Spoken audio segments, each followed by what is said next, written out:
बिस्मिल्लाहिर्रहमानिर्रहीम। अस्सलाम वालेकुम स्टूडेंट। आज के लेक्चर में जिस टॉपिक को हमने डिस्कस करना है उसका टाइटल है nutrition in fungi. Last lecture के अंदर भी हमने न्यूट्रिशन इन फंजाई को डिस्कस किया था और उसकी तीन जो बेसिक कैटेगरी थी उनके बारे में डिस्कस किया था। एक कैटेगरी जो कि म्यूचुअलिस्टिक सिम्बायोटिक फंजाई थी उसके बारे में आज हमने डिस्कस करना है। बच्चे जहाँ वर्ड आ जाएगा सिम्बायोटिक या सिम्बायोसिस तो इसका मतलब ये होगा कि दो जानदारों के दरमियान ताल्लुक है और ये वह ताल्लुक कौन सा है? म्यूचुअलिस्टिक है। म्यूचुअलिस्टिक एक ऐसा ताल्लुक होता है जिसमें रिलेशनशिप में मौजूद दोनों जानदारों को फ़ायदा होता है। तो हम सिंपली लिख देते हैं कि बेनिफिट्स बोथ, कि ये ऐसा ताल्लुक होगा जिसके अंदर दोनों को फ़ायदा होगा। इस रिलेशनशिप की टाइप कितनी है? इस रिलेशनशिप की बच्चे बेसिकली दो टाइप्स हैं।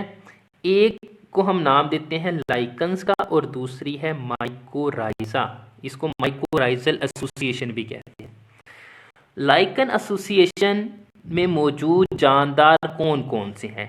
एक जानदार बच्चे है फंजाई और दूसरा क्या है? एलजी। तो हम कहेंगे एलजी और फंजाई का जो रिलेशनशिप होता है, ताल्लुक होता है, उसको हम नाम देते हैं लाइकन्स का। तो दोनों को फ़ायदा होगा, फंजाई को भी फ़ायदा होगा और एलजी को भी फ़ायदा होगा, क्योंकि लाइकन म्यूचुअलिस्टिक एसोसिएशन है। इसके बाद बच्चे माइकोराइजा में मौजूद जानदार कौन से हैं? एक फंजाई है और दूसरे अगर बात करूं तो रूट ऑफ वेस्कुलर प्लांट। लफ्ज़ आया है वेस्कुलर प्लांट, तो वेस्कुलर प्लांट उसे कहते हैं जिनके अंदर कंडक्टिंग टिश्यू मौजूद होते हैं। Conducting tissue mean xylem and phloem है, वो मौजूद होते हैं। तो बच्चे ये दो किस्म के रिलेशनशिप है, एक लाइकन्स है, दूसरा माइकोराइजा है। इन दोनों को हम वन बाय वन डिस्कस करते हैं कि लाइकन एसोसिएशन क्या है और माइकोराइजा एसोसिएशन क्या है और ये किस तरह एक दूसरे के साथ मिलके काम करती हैं और इसका फ़ायदा क्या है। तो बच्चे अबाउट 20 स्पीशीज़ ऑफ लाइकन्स, यानी कि 20 अकसाम ऐसी हैं जो कि लाइकन्स की काम कर रही हैं या मौजूद होती हैं। बेसिकली होता क्या है कि मोस्टली जो, अगर मैं फंजाई की बात करूं तो फंजाई के जो एस्कोमाइकोटा मेंबर हैं, वो आगे चल के आपने इनकी क्लासिफिकेशन पढ़नी है। एस्कोमाइकोटा और इसके अलावा ड्यूट्रोमाइकोटा, जिसको हम इम्परफेक्ट फंजाई भी कहते हैं, क्योंकि इसके अंदर ट्रू सेक्सुअल रिप्रोडक्शन प्रोसेस नहीं होता, इसलिए इसको हम इम्परफेक्ट फंजाई यानी कि ड्यूट्रोमाइसिटीज कहते हैं। और कुछ मेंबर इस तरह भी हैं जो बेसिडोमाइकोटा के। तो ये बच्चे एक्चुअली क्या करते हैं? लाइकन एसोसिएशन डिवेल्प करते हैं। किसके साथ? एलजी के साथ। ठीक है, तो तकरीबन 20 टाइप हैं लाइकन्स की। आगे इसके करेक्टरिस्टिक की बात करेंगे। बच्चे अगर मैं लाइकन्स की बात करूं तो इनके जो करेक्टरिस्टिक हैं वो डिफरेंट है। क्यों है? क्यों?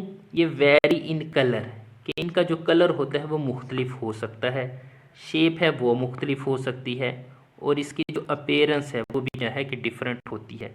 कि डिफरेंट, जैसे मैंने कहा कि 20 हैं, तो 20 का जो शेप होगी, कलर होगी, अपीयरेंस होगी, वो क्या होगी? डिफरेंट होगी एक दूसरे से।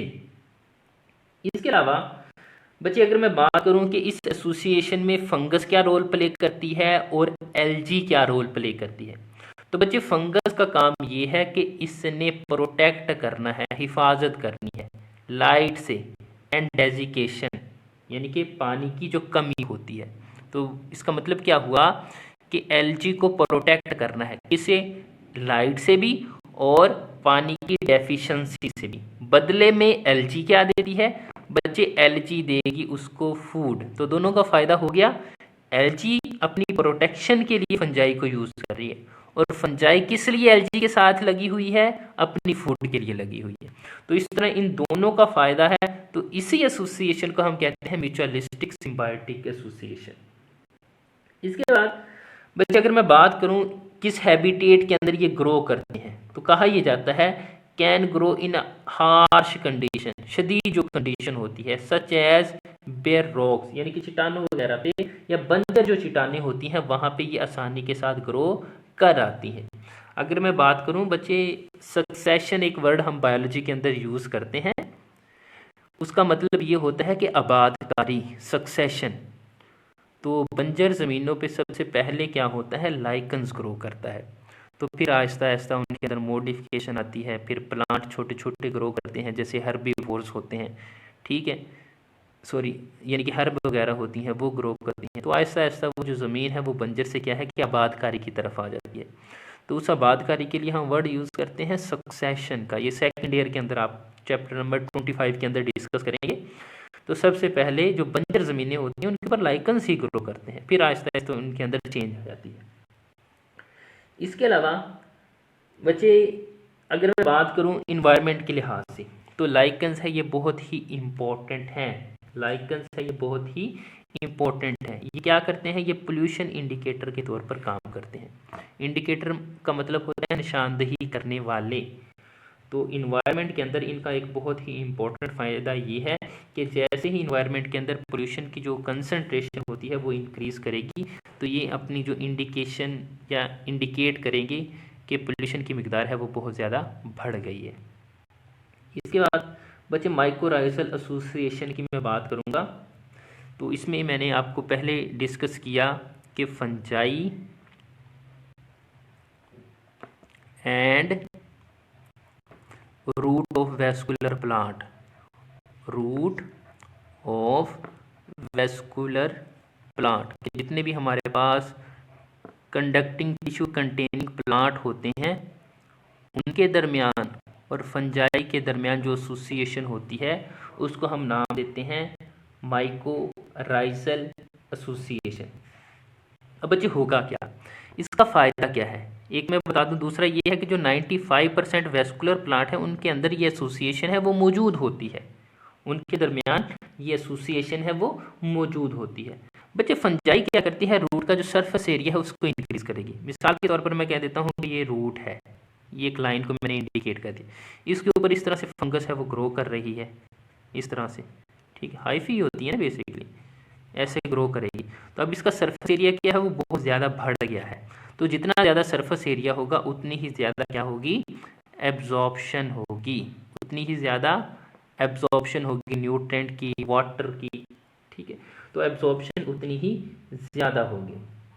इसके अलावा बच्चे एक तो ये वाटर को एब्जॉर्ब करते हैं, दूसरा मैंने कहा कि मुख्तलिफ किस्म के जो मिनरल्स होते हैं उनको भी एब्जॉर्ब करते हैं। मिसाल के तौर पर फास्फोरस हो गया, जिंक हो गया, कॉपर हो गया, तो उनको भी रूट के ज़रिए एब्जॉर्ब किया जाता है। अब बच्चे अगर मैं फ़ायदे की बात करूँ, ठीक है, अगर मैं फ़ायदे की बात करूँ तो plant show better growth than those without this association, कि फंजाई की वजह से प्लांट की बेटर ग्रोथ होगी। क्यों, क्योंकि ये सरफेस एरिया ज़्यादा प्रोवाइड कर रहे हैं, एब्जॉर्प्शन उतनी ही ज़्यादा होगी, तो उतने ज़्यादा न्यूट्रेंट और वाटर को एब्जॉर्ब किया जाएगा। जितने ज़्यादा न्यूट्रेंट और वाटर को एब्जॉर्ब किया जाएगा उतनी ही ग्रोथ प्लांट की क्या होगी, अच्छी होगी, ठीक है। तो फंजाई के होने का प्लांट को फ़ायदा ये है कि इसकी जो ग्रोथ होगी वो बहुत अच्छी होगी। इसके अलावा अगर मैं फंजाई का फ़ायदा देखूं तो फंजाई को क्या मिल रहा है, न्यूट्रिशन मिल रही है, खुराक मिलेगी, क्योंकि ये तो हेट्रोट्रॉफ है ना, अपनी खुराक खुद तैयार नहीं कर सकते। तो एक तो न्यूट्रिशन मिलेगी और उसके अलावा क्या मिल रहा है, शेल्टर, रहने के लिए जगह भी मिल रही है। तो पौधे का फ़ायदा ये है कि उसे न्यूट्रिएंट मिल रहे हैं, और फंजाई का फ़ायदा ये है कि उसे ग़िज़ा भी मिल रही है और रहने के लिए जगह भी मिल रही है। आगे बच्चे इसकी दो टाइप्स होती हैं माइकोराइज़ा की, मैं यहाँ लिख देता हूँ। एक हमारे पास एंडोमाइकोराइज़ा,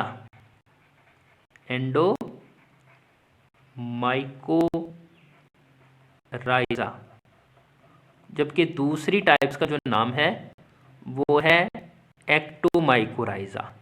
तो नाम से आपको थोड़ा आइडिया हो गया होगा कि एंडोमाइकोराइज़ा क्या होते हैं और एक्टोमाइकोराइज़ा वो क्या होते हैं। बच्चे पहले कई दफ़ा पढ़ा है कि एंडो का मतलब होता है इनसाइड, एंडो का मतलब क्या होता है, इनसाइड। इसमें बच्चे क्या होगा कि जो फंगल हाइफी होती है वो प्लांट सेल के अंदर इंटर हो जाती है, उसके अंदर क्या हो जाती है, पिनिट्रेट हो जाती है और अंदर जाके इस तरह की कॉइलिंग बना देगी, वहाँ से स्वेलिंग कर देगी, ठीक है, और इसका जो ब्रांच सिस्टम होगा वो काफ़ी ज़्यादा फैल जाएगा। तो सिंपल सी आपने बात याद रखनी है कि एंडोमाइकोराइजा ऐसी एसोसिएशन होती है जिसके अंदर फंजाई बॉडी सेल के अंदर पिनिट्रेट कर जाएगी, उसके अंदर दाखिल हो जाएगी, और एक्टो हम कहते हैं आउटसाइड को। तो ऐसी एसोसिएशन जिसमें फंजाई है वो outside the body cell, cell के बाहर ही रहेगी, सेल के अंदर दाखिल नहीं होगी, तो इस एसोसिएशन को हम कहते हैं एक्टोमाइकोराइजा। तो बस ये दोनों आपने याद रखनी है कि एंडो इनसाइड को कहते हैं और एक्टो आउटसाइड को कहते हैं। तो आज के लेक्चर के अंदर हमने माइकोराइजल एसोसिएशन और लाइकन एसोसिएशन, जो कि हमारे पास बेसिक टाइप थी न्यूट्रिशन इन फंजाई की, उसके बारे में डिस्कस किया। इंशाल्लाह नेक्स्ट लेक्चर के अंदर हम नेक्स्ट टॉपिक को डिस्कस करेंगे। तब तक के लिए अल्लाह हाफिज़।